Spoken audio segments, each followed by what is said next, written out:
Pero ikaw din, kahit mag-adjust ka everyday, kahit ba ikaw ay maging kasing husay nila, nino ba? Wala akong mabigyan ng example. Nila Mother Teresa, di ba? Sila yung mga kilalang may mga ginawang, di ba? Kahit gaano ka pa maging mahusay araw-araw, hindi mo maaabot ang kaluwalhatian ng Diyos. Kapatid, hindi ikaw ang nag-adjust. Ang nag-adjust ay Diyos para sa iyo. Anong ginawa niya? Yung kanyang anak nakahiga sa kanyang bosom. Nandito, di ba nakikita tayo ng baby bagang panganak sa nilalagay? Sa ganito ng mother, di ba? Para tumigil silang umiyak. Pag inalis mo yun sa bosom ng mother nila, iiyak sila, tama po? Para pag binalik mo, tatahan ulit. Ganon po ang ginawa ng Diyos Ama sa kanyang kaisa-isang anak na si Jesus Christ. Inalis niya sa komportabling lugar. Bumaba dito hindi bilang tao na malaki na, bilang baby. Walang kakayanan, kundi umiyak, tama? Dumede, wala siyang kakayanan. Pero dinanas niya ang mga bagay na sobrang hirap para paltan yung imahe mo. Amen? Para ikaw, na kahit mag-adjust ka, di mo kaya, ang mangyayari, siya ang nag-adjust. Tama, binigay niya yung kanyang kaisa-isang anak. Amen? Mahalaga po na pag-aralan natin or balikan natin, i-review natin yung mga pinag-aralan natin itong mga nakaraang buwan. Nakaraang week. Di ba po kasi narinig lang natin Ang tanong, natandaan ba natin? Naisabuhay ba natin? Di ba po, napakahalaga. At tignan kung sapat na yung ginawa ni Jesus sa krus, sa patawad niya ang lahat sa ating mga kasalanan. Bakit pa natin kailangan iayos ang buhay natin? Bakit ba? Sapat naman di ba? Kahit nga daw magkasala pa tayo, pinatawad na tayo No? Yan ang laging sinasabi ng mga pinatawag na Kristiyana o carnal Christian. Pinatawad na ako ng Diyos kahit magkasala ako bukas, alam ko sa langit ako pupunta. Tama po. Pero huwag ka namang abuso. Sabihin mo sa katabi mo, huwag akong abuso. Ayan. Sabihin mo, huwag akong abuso. Mababasahin natin ang 1 Thessalonians chapter 5 verse 23. Sabay-sabay po ulit. Naway lubusan kayong gawing banal ng Diyos na siyang nagbibigay ng kapayapaan at naway panatilihin niyang walang kapintasan ang buo ninyong pagkatao. Ang alin daw? Espiritu, kaluluwa at katawan hanggang sa pagpaparito ng Panginoong Hesukristo. Sabi doon, buong pagkatao. Your spirit, your soul, and your body. Amen? Sabi doon, maging banal. Bakit po kailangan? Hindi para sa salvation mo, kapatid. Kasi sapat yung ginawa ni Jesus Christ para sa cross. Pero yung iyong buhay na gustong magbigay luwalhati sa Panginoon o magpasalamat sa madaling salita, gusto mong mag-thank you kasi ikaw hindi mo kaya pero binigay ni Lord sa'yo yung hindi mo kaya. Bilang tao, ang tendency pag may binigay sa'yo, ang sasabihin mo, salamat. Tama po? Lalo sa Pilipino, di ba? Kahit maliit pa yung binigay sa'yo, maliit o malaki, magpapasalamat ka. Yan ang ugaling itinuturo sa atin ng mga magulang natin, mga lolo't lola, at kung sino man po, magpasalamat ka pag binigyan ka. Ito, hindi lang to basta ibinigay. Di ba? Buhay nito, kapatid. So, bakit kailangan? So, bago tayo mag-pray, hindi pa pala start Bago tayo mag-pray, natatandaan niyo pa po ba yung diniscuss natin? Yung may mga tumayo pa dito, di ba? May mga tinawag ako, hawakan niyo to. Natatandaan niyo po yun? Reviewin po natin yon. Ano nga ba ang spirit? Ano nga ba ang soul? And ano nga ba ang body? Simulan natin. Spirit daw ay isa siyang sisidlan. Isa siyang lalagyanan sa madaling salita. Espasyo. Naiintindihan po? Espasyo na pwedeng panahanan ng Holy Spirit or unholy. Yun lang ang pwedeng manahan diyan. Hindi pwede yung pera, hindi pwede yan dyan sa Spirit. Ang mananahan lang dyan, yung banal na Spirito or maruming Spirito. So, bilang mga Kristiyano, ano nang nananahan sa atin?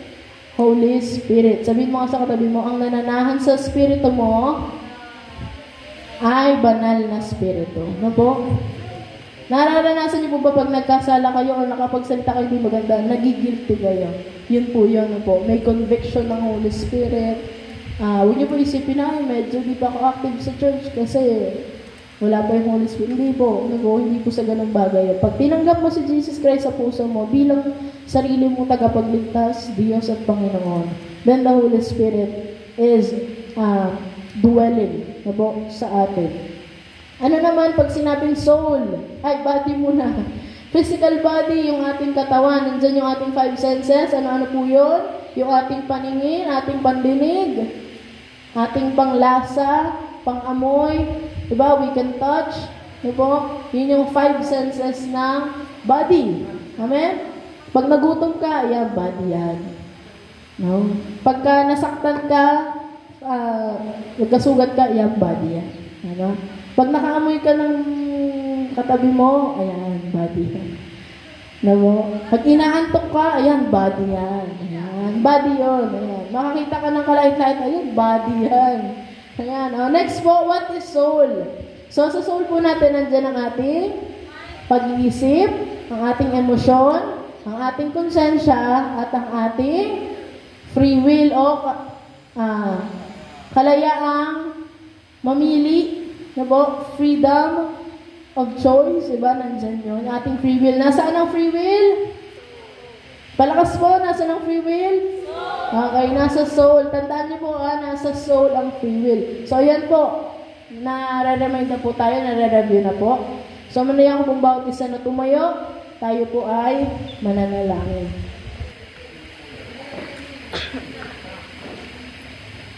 Aming Diyos Ama, salamat po sa inyong kabutihan. Salamat po for the salvation that you have given us. Thank you po sa buhay ng mga tao na nandito sa Church of Hope na patuloy mong pinagpapala. Lord, kaya kami nandito, ito po dahil sa grasya mo.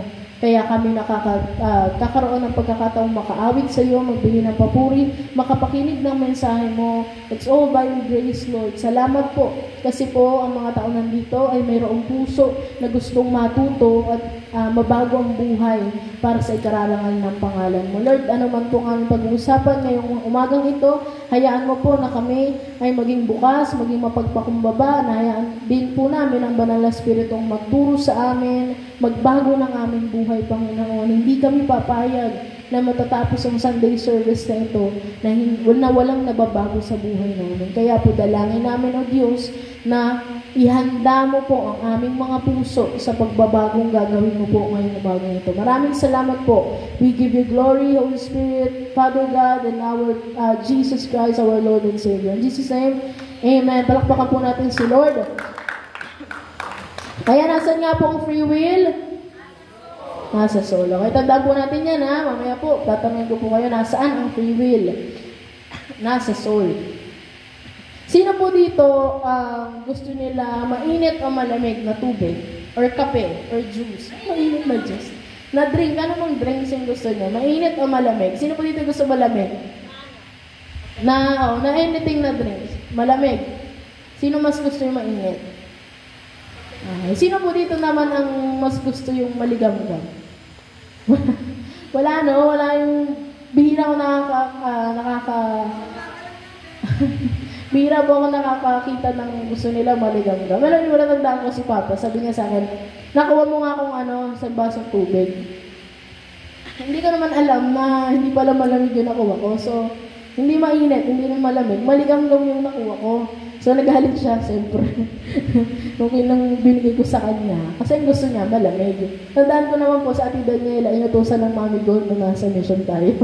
Ang sabi ni Mami Gold naman, sakto lang, tama ba?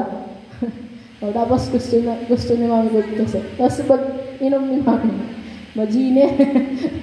na sobrang sa init. So, may kanya-kanya tayong gusto, tama? Iba gusto mainit, may iba gusto malamig, iba gusto maligam ka, meron din gusto. Pero ano ba yung gusto ni Lord para sa atin? Na most of us, we prefer na yung drinks natin, mainit o malamig. No? Sabi ko nga, bibihira yung lukewarm. Pero si Lord, ano ba yung gusto ni Lord? Ano bang gusto ni Lord sa buhay natin? So let us read Pahayag chapter 3 verses 15 to 16. Ang sabi dyan, alam ko ang mga ginagawa mo. Alam kong hindi ka malamig ni mainit. Mabuti pa sana kung ikaw ay malamig o mainit. Ngunit dahil ikaw ay maligamgam, hindi mainit ni malamig, isusuka kita. So, yun yung version na kinuha ko from MBB tag. Magandang balita, Biblia, Tagalog. Sabi ko, Lord, ito ba yung pinapaturo mo? Sabi ko, Lord, thank you sa mensahe mo. So yun, lukewarm, we will talk about lukewarm Christian. So may mga babasahin po ako, 10 po ito, and i-reflect niyo po yung sarili niyo ngayong oras na ito. Kung isa man dun sa listahan na yun ay ikaw ngayon. Kung hindi man nung nakaraan, magpasalamat ka sa Diyos na binago ka niya. Pero kung feeling mo, ikaw yung isa sa mga nasa listahan na yan, ang Diyos ay bukas para lumapit ka sa Kanya at hindi Kanya husgahan. And this family, mga kapatid, this church is family. We don't have the right to judge anyone. Tama? Pag narinig mo ito, hindi ba, ay, si ano yun na, yung nasa libro, ay, nasa katabi. Hindi. Tingnan mo yung sarili mo. No? You check yourself. Ready na po? Ready na po? Okay, lukewarm Christian. Una, napunta sa church pero walang nababago, walang pagbabago. So, madaling salita, walang transformed life. Okay na siya na bare minimum, ayaw niya mag-level up. Pangalawa, naniniwala siyang may Diyos, pero hindi siya sumusunod sa Diyos. Magkaiba po yun. Ano po? Pangatlo, focus siya sa pagiging good person at hindi sa pagiging godly person. Bakit? Ang gusto ng Diyos sa atin ay godly person. Ano po? Hindi lang basta good, kundi godly. Maka-Diyos, maka-langit ang isipin. Pangapat, nakafocus siya sa sarili niyang goal at pangarap, pero hindi siya nagbibigay ng pagtuon sa kingdom of God. Ayan. Masaya na siya na matupad niya yung mga pangarap niya, yung kanyang pangarap na trabaho, pangarap na, pero wala siyang pangarap para sa kaluwalhatian ng Diyos. So, panglima, kapag nakagawa ng kasalanan, normal na lang. Parang sa madaling salita, may kalyo na yung puso. Pang-anim, excited sa lahat ng bagay, puwera lang sa pagdating ni Jesus Christ. Pang-pito po, madaling maimpluwensyahan ng mundo. Pang-walo, hindi binabanggit si Jesus, lalo na sa harap ng maraming tao. Pang-siyam po, devoted kay God hanggat convenient. No? Pag nahirapan na, nangangayaw na. Pang-sampu po, walang oras kay Lord. So, yun po, yung mga 10 listahan that we can check kung tayo ba ay lukewarm Christian. Ang sabi kasi ni Lord, na okay lang malamig o mainit kaysa maligamgam. No po, kasi pag sinabing mainit, hindi yun yung on fire sa Lord. Pag sinabing malamig, yun yung walang init sa Diyos. Hindi po, may gusto lang sabihin ng Diyos na ayaw niya ng maligamgam. At ito po yung mga listahan na yun. No po, bakit ba may lukewarm Christian? Bakit may lukewarm Christian? Sabi mo nga sa katabi mo, bakit nga ba? Ayan. Bakit po may lukewarm Christian? Ito po yung sagot. Hindi niya po nauunawahang lubos ang tinanggap niya. Hindi niya nauunawaang lubos ang kanyang tinanggap. At ngayon po, ito po yung ating pag-uusapan. Kung feeling mo, ate medyo 20% medyo nasaktan ako doon sa nilista mo. Medyo ganon. Medyo lahat. Ayan. Salamat po sa humility. Diba? At ngayon po, uunawain natin, ano nga ba yung tunay na tinanggap? By the way, ang ating po palang title this morning, The Offer of God. Ano yung ini-offer ni Lord? Offer of God for us. Kailangan maunawaan natin saan nagmula ang body, saan nagmula ang soul at spirit. Diba? Kasi nakita natin kanina, ano ba yun? Anong nilalaman no? Anong meron doon sa body, soul, and spirit? Pero ang tanong, alam mo ba saan nagmula yun? Yun po ang ating pag-uusapan. At pangalawa po na i-discuss natin this morning, pag namatay ka, saan pupunta yung body mo? Saan mapupunta yung spirit mo? Saan mapupunta ang iyong soul? So, ready na po? Ready na pong makinig? So, dalawa pong bagay na ating pag-uusapan. Saan ito nagmula at saan ito mapupunta kapag tayo ay matay. Dito hindi mamamatay. Subukan tumaas. So, yun po. Ayan, bakit nga ba mayroong lukewarm goods? Ayan, pag-uusapan po natin yan ngayon. Basahin po natin, ano pong sabi? Genesis chapter 2 verse 7. Pagkatapos, ginawa ng Panginoong Yahweh ang tao. Sabi daw, mula sa alakabok, hiningahan niya sa ilong at nagkaroon ito ng buhay. So, i-discuss natin yung tatlong yan with this verse. Okay, makikita natin paano, saan, anong mangyari. So, simulan po natin. Spirit. Sabi doon, ayun o, naka-underline, may guhit siya, hiningahan sa ilong. Ang Espiritu po ay galing saan daw? Sa Diyos. Hiningahan tayo ng Diyos sa ilong. Saan po nanggaling ang Spirit? Sa Diyos. Sabihin mo sa katabi mo, galing sa Diyos. Yun. Spirit ay galing sa Diyos. Tandaan po natin yan, ano po? Pag sinabi naman pong body, anong sabi daw ginawa ni Lord? Ang tao mula sa dust. Ang body ay galing sa dust. Ito po yung ating flesh. Ulit nga po, ang spirit ay galing sa Diyos. Ang flesh ang body ay galing sa alakabok, sa dust. Alabok pala, sorry po. Alabok, sorry po. Thank you so much. Again, spirit po, alabok pala. Ay po, nakalagay. Alabok, nakalagay po sa Bible. Ayan na po. Alikabok, pwede po. Ayan. Tingnan mo yung katabi mo kung mukha alikabok. Joke lang po. Bakit kikim na kating? Again po, spirit ay galing sa Diyos. Ang body po ay galing sa, hindi siya na palitan sa dust. Ayan. Okay, pagdating naman po sa soul, ano naman po ito? Ayan, sabi doon, at nagkaroon ito ng buhay. Ikaw yon. Pag sinabing soul, ikaw yon. Diba? Nandyan yung tinatawag nating free will. Ikaw yan. Diyan yung feelings mo, diyan ka nagdedesisyon, diyan ka bumubuo ng pangarap mo, diyan ka nag-iisip. Nung nagkaroon ka ng body, nilikha ka mula sa dust, at hiningahan ka ng Diyos, which is the Spirit, comes from the Lord, nagkaroon ng tinatawag na soul, which is ikaw. Naunawaan na po natin? Naunawaan na po natin to? Say amen kung naunawaan na po. Ayun. Kung naunawaan na po natin, mag-move forward po tayo. Ayan. Pag-usapan naman natin, saan ito mapupunta? Ready na po? Pag ikaw ay namatay, saan pupunta ang spirit, saan pupunta ang soul at ang body? Okay po? Alam na po natin saan nagmula.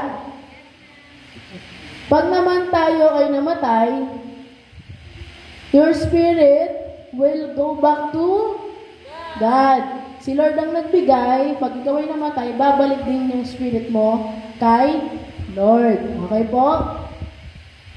Ang body mo naman, pag ikaw ay namatay, babalik siya saan? Sa lupa. Tama? Tayo nililibing. Tama po? Tapos maaagnas din yung ating physical body.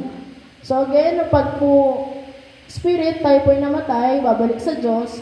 At ang ating body, kapag namatay tayo, babalik sa lupa. What about our soul, ate? Saan ito pupunta?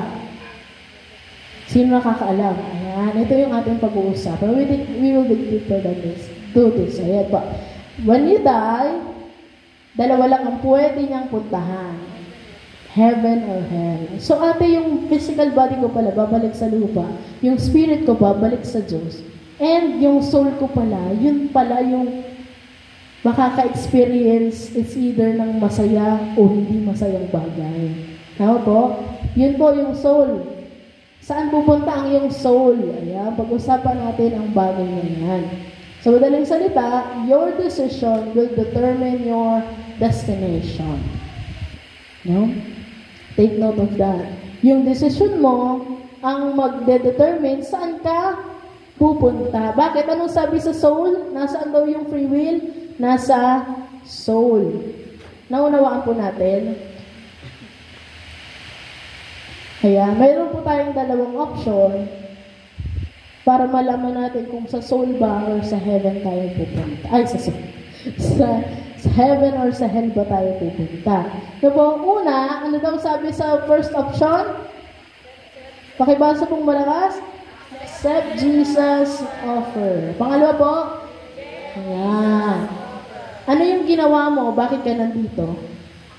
Tinanggap mo, ano po? Sabi mo sa katabi mo, tinanggap mo ang Diyos.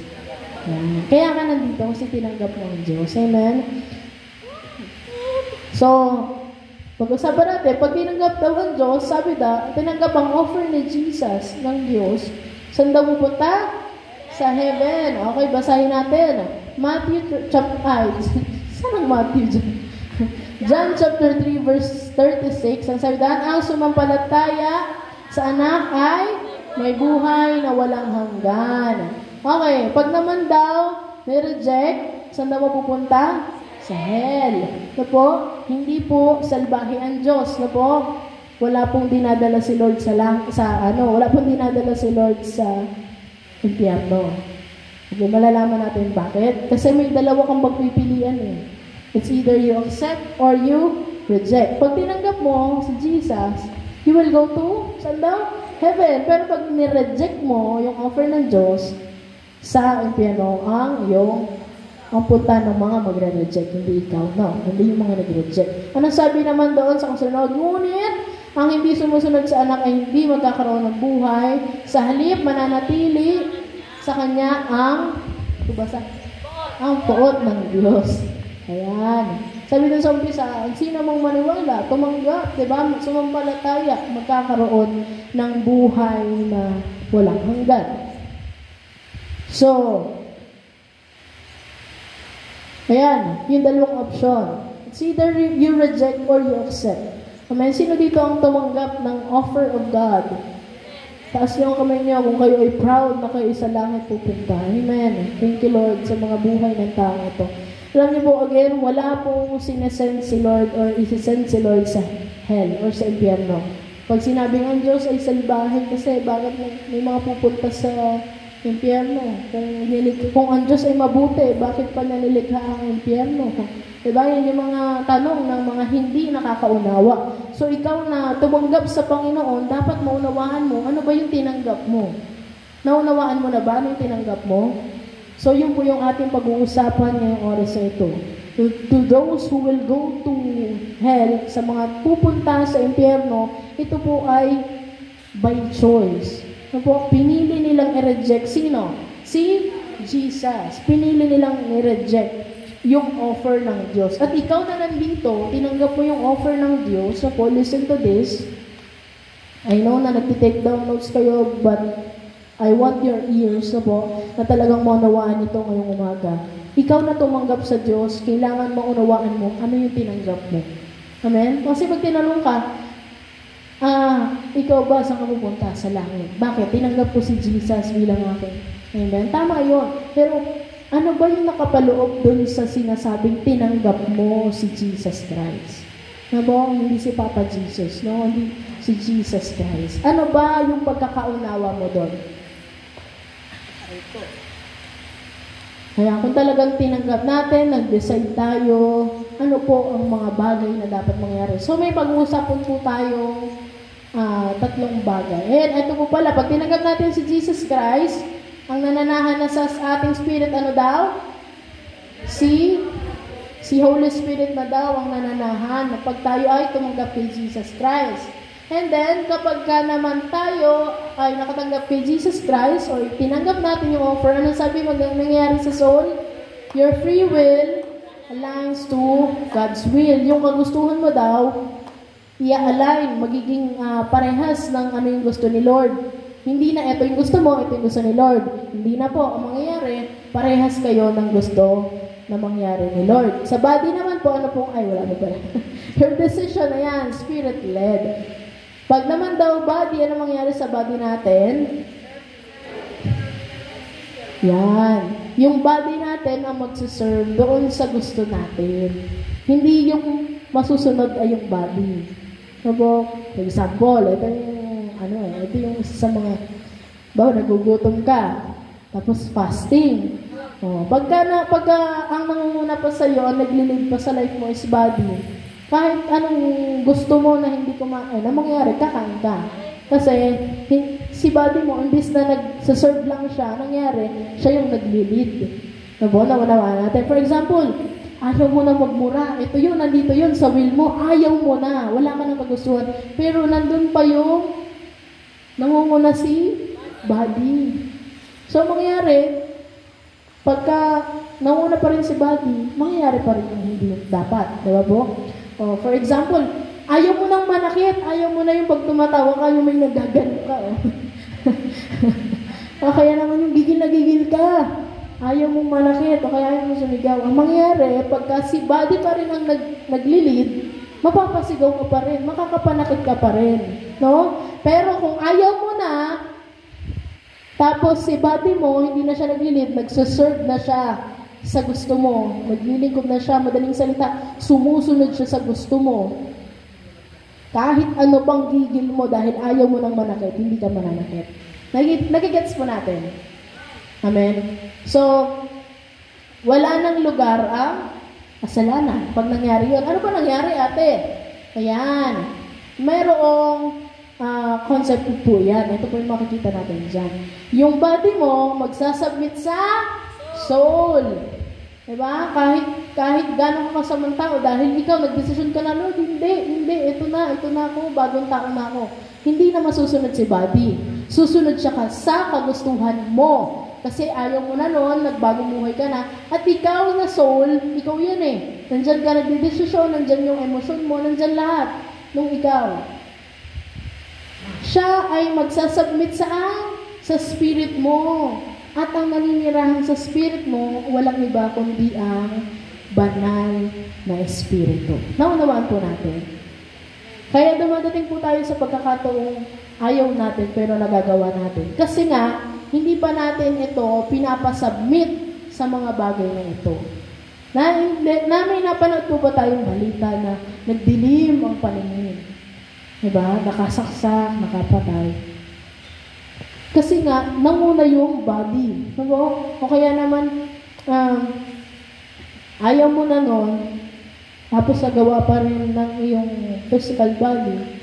It's because, yung body mo, imbis na siyang nagsasubmit sa soul mo, ang nangyari, yung soul mo, ang nag-a-adjust sa body mo. Diba? Naunawaan po natin. So, dapat ganyan po ang mangyari sa ating buhay. Again, your body will serve your soul. Diba? Sa iyong kalooban. At yung kalooban mo ay a-align sa kalooban ng Diyos. Kasi ang naninirahan sa spirit mo ay si Holy Spirit, ang Diyos na. Diba? Holy Spirit is not just force. He is not just an atmosphere. He is God. Third person of God. Siya po ay Diyos. Diba? Mababasa natin sa Old Testament, diba lagi nandiyan si Yahweh. Yan, narinig natin, diba? Ang Diyos binabanggit. And then pagdating natin sa New Testament, sino na yung binabanggit? From John, from Matthew, si Jesus. Si Jesus po ay Diyos. No po? Siya ay Diyos na nagkatawang tao. Pagdating naman sa Book of Acts, sino na hanggang ngayon, sino na yung mga nararanasan natin? Yung nararanasan natin. Yung pagkilos ng banal na spirito. No po? So, hindi natin pwedeng maliitin ang banal na spirito kasi siya ang nagbibigay sa atin ng kalakasan at ng kakayanan para umiwas saan? Sa kasalanan. So, kung may cellphone kayo, picturean nyo para pagka natiten ka, ayan, sige, ito, tatandaan ko to, dapat ba't nagtuturo? Nagtuturuan. Ayun, diba? Dapat maisip natin, wait lang, hindi si body ang maglilid. Amen? Dapat magsuserve lang si body, tapos si soul, mag-follow lang siya sa anong gusto ni Spirit. At ang nananahan, ang nakaupo sa trono ng Spirit mo ay walang iba, kundi si Holy Spirit. Naunawaan na po natin. Opo, ate, paulit-ulit ka eh. Bakit paulit-ulit? Kasi gusto natin may saksak sa isipan natin na ganyan dapat ang buhay ng mga Kristiyano. Ayun. Nakibasa po, sabi daw, saan daw po dapat tayo mas mag-focus? Sino po makakaalam? Sino po, saan po dapat tayo mag-focus? Ano po? Mga pinag-usapan natin to, saan po tayo dapat mag-focus? Ulitin po natin ha. Si body daw po, kailangan magsiserve siya kay soul. Tama? At yung soul mo will follow your spirit. At ang nananahan sa spirit mo ay si Holy Spirit. No po? Yan po yung nangyayari dapat sa buhay natin bilang nakatanggap na kay Jesus Christ. So, saan po dapat tayo mag-focus? Any answer po? Dahil nag-aaral lang naman po tayo, so saan po dapat tayo mas mag-focus? No po? Ready na po tayong malaman yung sagot? Ready na po tayo? Sino pong gustong malaman yung sagot? O gusto nyo, tapusin na natin ito. Ayan, ang sagot po ay mas mag-focus ka sa pagmamahal ng Diyos para sa iyo. Doon ka tumuon. Amen? Kasi baka, kailangan ganito mangyari, ganyan. Nakafocus ka na sa kakayanan mo. Tama? Pero pagka nag-focus ka sa pag-ibig ng Diyos sa iyo, nakita mo na ang Diyos mahal ako. Kahit gaano kahirap ang pagbabago, gagawin mo. Bakit? Kasi nakita mo mahal ka ng Diyos. At ayaw ka niyang na-enjoy ang dalawang table. Naiintindihan natin. Kasi yung pinag-usapan natin kanina yung lukewarm Christian eh. Being lukewarm Christian, nai-enjoy mo pa yung dalawang table. The table of the enemy and the table of God. Ang gusto ng Diyos, dito ka sa akin. No? Ang gusto ng Diyos, saan ka mag-focus? Sa pag-ibig niya para sa iyo. Sabihin mo sa katabi mo, mahal ka ng Diyos. Alam mo, pagka sinasabi natin yung gano'n, yung mahal ka ng Diyos, mahal ka ng Diyos, lagi natin isipin gaano kalaki yung pag-ibig ng Diyos para sa atin. Diba? Kasi minsan, parang mas mabigat pa yung pag sinabi, mahal ka ng Diyos, tapos pag may nagsabi sa'yo, sinisingil ka na daw ng utang. Parang mas kabado ka pa pag narinig mo yung gano'n. Okay na mo, na-aksidente si ganito, anong gagawin natin? Parang mas mabigat pa yung bagay na yun kaysa sa'yo. Kaysa pag narinig mo, mahal ka ng Diyos. Alam ko na yun. Matagal na akong Kristiyano, alam ko na yun. Diba? How deep, how wide na po yung pagkakakilala natin sa pag-ibig ng Diyos para sa atin. At pag-uusapan po natin, ano yung tinanggap mong offer? Diba? Amen? Yan po yung ginawa natin eh. Tinanggap natin ang offer ng Diyos. Yung handog. Diba? Siya yung Diyos, pero siya yung naghahandog sa atin. Ano po ang mga bagay na yon? Alam ko po, meron na po kayo kaunting kaalaman, pero we will dig deeper na po sa bagay na ito. Offer, ano nga ba yung in-offer ng Diyos? Una, pakibasa po, gift. Okay, sabi po, Romans chapter 6, verse 23, for the wages of sin is death. Ano daw ang kabayaran ng kasalanan? Kamatayan. Pag nagkasala ka, sure na ikaw ay mamamatay sa apoy ng impyerno. Pero, may sinabi doon, but the gift of God is eternal life. Ang regalo ng Diyos ay buhay na walang hanggan kay Jesus Christ sa pamamagitan ng ating Panginoong Jesucristo. No po, yung offer ni Lord, number 1, regalo. Meron siyang ibinibigay na regalo. Ano daw yun? Bagong buhay. So we cannot say na tinanggap mo ang offer ng Diyos, number 1 pa lang po yan, tinanggap mo ang offer ng Diyos, yung bagong buhay, pero lumalakad ka pa rin sa dati mong pamumuhay. Diba? Anong tawag po doon? Taliwas, no? Contradicting siya. Nagigets po natin na tinanggap mo na si Lord, pero willingly, nandun ka pa rin lumalakad sa maling pamumuhay. Diba? Ang dapat dyan, tinanggap mo yung regalo ng buhay na nagmula sa Diyos, new life, at hindi lang yon, pang walang hanggang katapusang walang hanggan na buhay na po, hindi matatapos kasama ang Panginoong Jesucristo. Pag tinanggap mo yan, tapos, nakakagawa pa rin ako ng kasalanan eh. Hindi naman sinabi maging perfect ka ngayon right away eh. Diba? Ito yung, ang pag-uusapan dito, yung kapag nagkasala ka, ano yung nararamdaman mo? Diba? Ito ba yung, hindi ko na ulitin to, mali ito sa paningin ng Diyos. Ito yung sinasabi mo, tinanggap mo ang Diyos, tinanggap mo ang bagong buhay, ang regalo, pero pag nagkasala ka, okay lang yun. Diba? Doon yung nagmamatter eh. Tama po? Ano yung iyong, asan yung soul, diba? Pag nagde-decision ka, ano yung nararamdaman mo? Nandun din yung conscience natin, tama? Sa soul. Tama po, nakalagay dun sa pangatlo, diba? Mind, emotion, ano yung pangatlo? Konsensya. Diba? Ano yung nararamdaman mo? Ano yung nasa iyo kapag ikaw ay nakagawa ng kasalanan? Ay, patatawarin naman ako ng mga kapatiran ko kasi ano yung mga yun? Baka Diyos yung mga yun. Huh? How do we feel about those things? So, pag tayo ay nakagawa ng kasalanan. Again, ano po yung unang in-offer ng Diyos? Buhay na walang hanggan. No, nung ikaw ay sinara, no, kaya ikaw yung na-invite, tanggapin mo ang ating Panginoong Jesucristo. No? Diyan yung buhay na bago. Sabihin mo nga sa katabi mo, bagong buhay. Ayan. So, yung mga dati mong kaibigan, dapat sinasabi na nila, mga dati mong kaibigan, tropa, barkada, kapitbahay, dapat naririnig mo na sa kanila, uy, hindi ka na ganito, no? Yung kaya mga kaibigan, mga klase mo, katrabaho, dapat naririnig mo na sa kanila, uy, bagong tao ka na, ano nangyari sa iyo? Dapat naririnig natin yan. Ano? Hindi validation, not to get their validation from those people. Hindi po, ano po?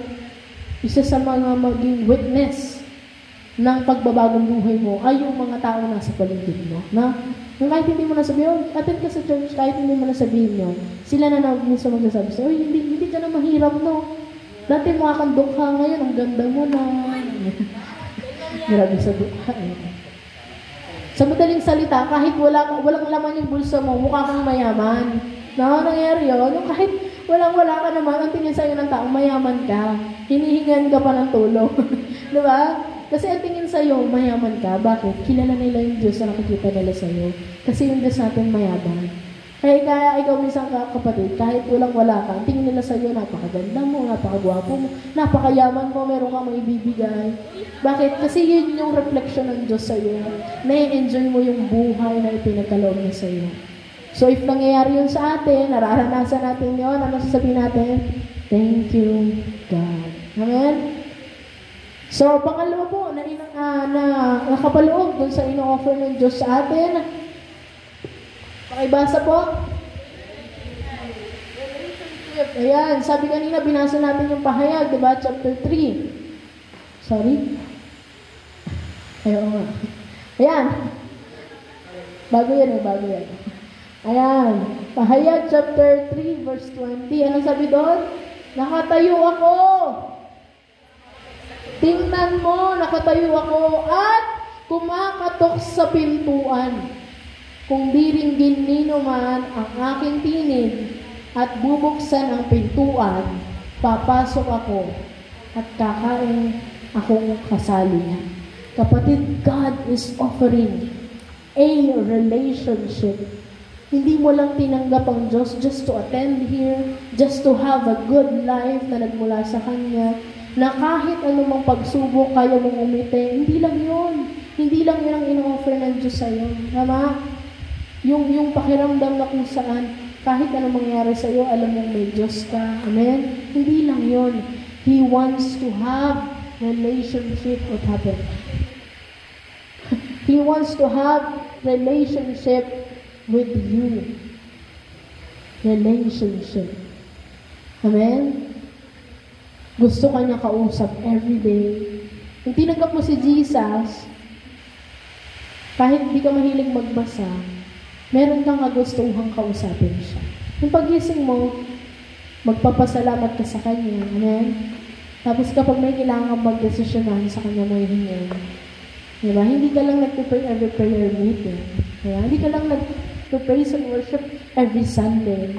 Diba? Ginagawa mo siya araw-araw. Inaawitan mo siya, inaawitan mo siya ng pasasalamat araw-araw. Nagpe-pray ka sa Kanya, kinakausap mo siya araw-araw. And you read His Word. You learn from this book, these books, every day. Diba? Bible is not just a book. Hindi lang siya isang libro. Diba? This Bible has 66 books na mayroong 40 authors. Diba? Marami po itong libro na ito. Diba? May Book of Isaiah, diba? Book of Jeremiah, Genesis, iba-iba yan. So, ano po ang gusto ng Diyos para sa atin? Magkaroon tayo ng pagtanggap kay Jesus Christ, dapat meron na tayo ng tinatawag na relationship. Alam niyo kung may napanood ako sa Facebook na yung mga babae ata yan, mga babae, hindi sure, mga babae sila, tapos hinaharang sila ng parang vlogger sa ibang bansa yun, sabi, what makes you so confident? Bakit ganyan ka-confident? Gaganda nila, sobrang nila, confident nila maglakad, hindi sila yung sobrang nahiya. Ang sabi nila, ang sagot nila, iba-ibang tao yun, ang sagot nila, Jesus Christ. Ginagawa ni Jesus Christ sa buhay nila, ginagawa silang confident. Pagkausap mo ang Diyos araw-araw, tapos lumalalim yung relationship mo with Him, marami kang takot, diba? Marami kang natatakutan. Mawawala yun. Amen? Mawawala yun. Hindi ka natakot sa judgment ng iba. Hindi ka natakot sa mumo. Hindi ka natakot sa madilim. No? Hindi ka natakot sa wala. Hindi ka natakot sa mga nasa paligid mo. Bakit? Dahil sa sobrang close mo kay Jesus Christ, lumalim na yung relationship mo sa Kanya. Dahil alam mo na siya, kasama mo siya, kinilala mo siya, siya yung makapangyarihang Diyos, yung lahat ng takot mo mawawala.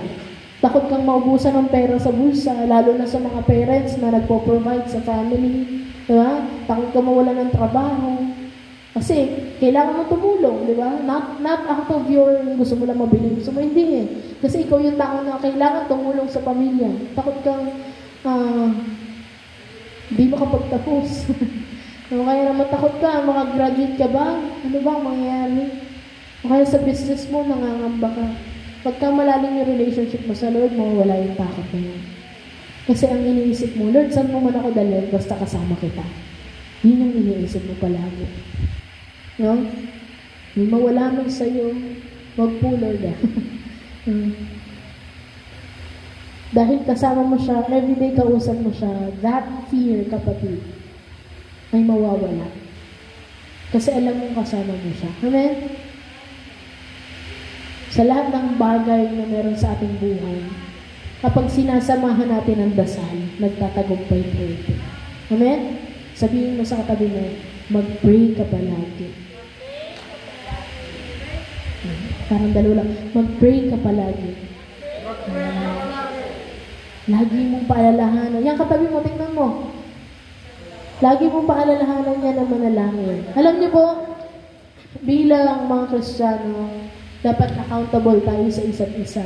May isang kabataan, hindi ko na pangangalanan, natakot siyang mag-share ng kanyang mga pinagdadaanan. Ayaw niyang maging, feeling niya pabigat sa sino man yung pag-sharean niya. Parang may mga problema din sila, ayoko na mag-share, baka maging pabigat lang ako. And then what happened, mas lalo siyang nahirapan.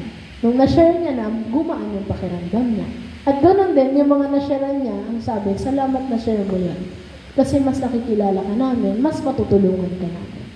Kaya yung katabi mo, nasa likod mo, or yung mga wala dito, nakasama naman natin dito, ba, di naka-attend ngayong week, paalalahanan natin silang manalangin.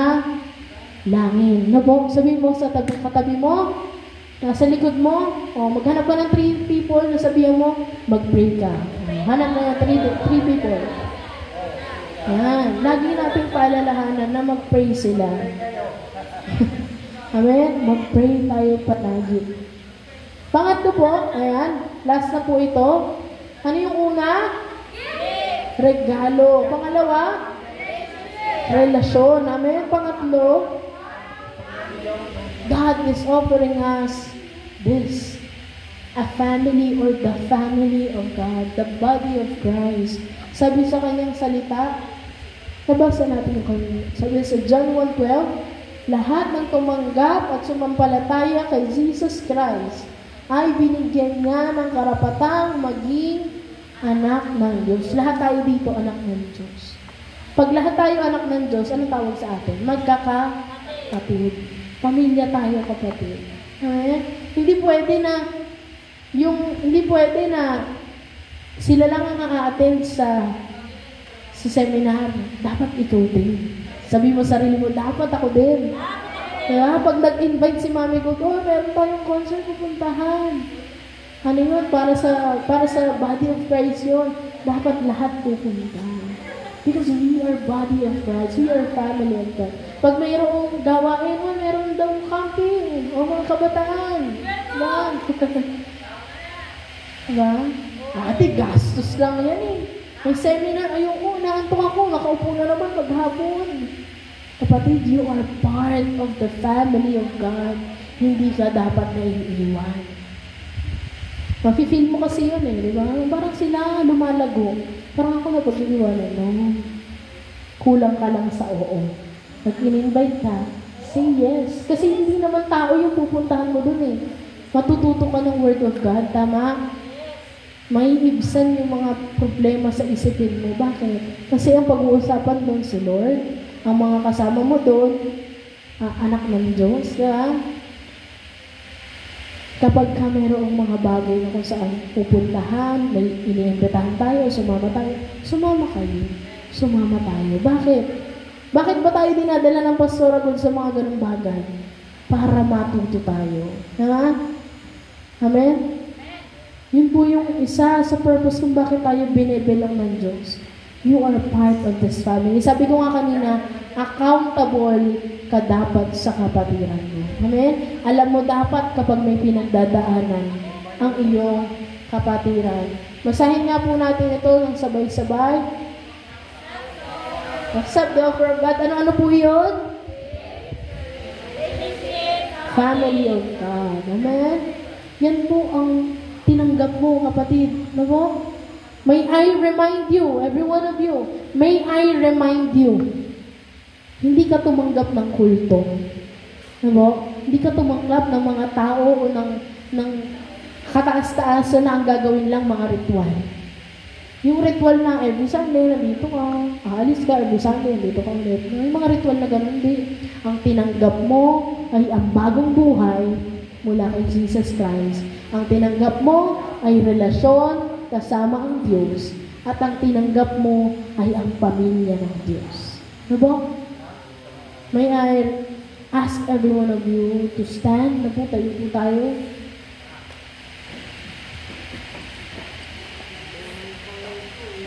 Lord, ito po pala yung mga tinanggap namin.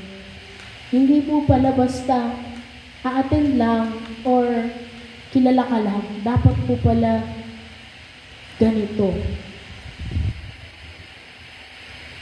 Mga kapatid, yung mga sinusulat o ginajot down natin sa cellphone o sa notebook natin, i-review po natin ano po.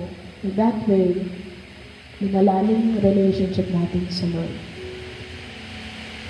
And, bagong buhay, diba? Bagong buhay ka na. Kahit hirap kang magbago, basta you know it to yourself, bagong buhay ka na. Diba? Don't say na, balik na lang ako kasi mahirap dyan. Hindi, bagong buhay ka na, kapatid. Kahit hindi pa nakikita sa buhay mo, basta nagdesisyon ka, kapatid. Nagsimula kang magdesisyon, Lord. Gusto ko na itigil ang bagay na to. Gusto ko na alisin to. Lord, gusto ko magkaganito kasi ganito yung ugali mo.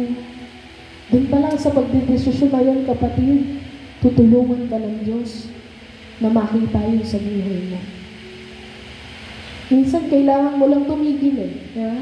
Just stop. Ang tinanggap mong Diyos, mayaman. Ang tinanggap mong Diyos, mapagpakumbaba. Ate, dapat nakikita yun sa buhay ko eh.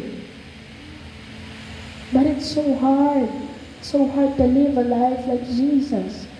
Kapatid, hindi mo effort ang kailangan natin dito. Ang kailangan natin dito, yung pagtitiwala sa banal na Espiritu. And tumanggap ka hindi lang ng once-a-week communication sa Lord. Again, hindi ka tumanggap ng once-a-week relationship sa Lord. Ang gusto ng Diyos, daily communication. Every minute communication. God wants to have relationship with you. Kung hindi ka pa nagsisimulang magbuklat ng Bible ngayon, God is offering you relationship right now. Kapatid, sapat na 3 minutes prayer, 5 minutes reading His Word, sapat na yun. Basta ang mahalaga, nakuha mo yung gusto niyang marinig mo. And lastly, kapatid, God is offering you His family. Pagka-pamilya, hindi ka papayag na nasasaktan sila. Ano? Pagka-pamilya, hindi ka papayag na wala kang gagawin kapag may pagsubok sila. You will come to those people na nahihirapan and encourage them and pray for them and give something that you can give. Kapatid, sana naunawaan natin na ito yung mga bagay na in-offer ng Diyos sa atin. And ikaw mismo, kaya ka nga nandito eh. Nagsabi ka, Lord, I accept that offer. So right now, if ikaw yung ate, ngayon ko lang ito maunawaan, ngayon ko lang ito nalaman na ito pala yung tinanggap namin. Ito pala yung tinanggap ko. Magpasalamat ka sa Diyos. Say, thank you, God. Out loud. Everybody kapatid, say, thank you, God. Thank you, God. Lord, we give you praise, we give you honor.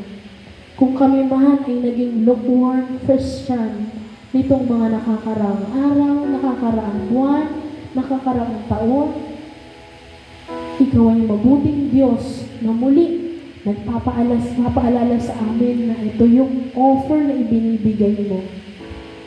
We don't want that kind of Christian personality, Lord. Yung pagiging lukewarm. Ilagay mo kami sa kung saan dapat kami naroroon, Panginoon. Kung malamig kami, kung mainit kami, Lord, place us, Lord, kung saan mo kami gusto.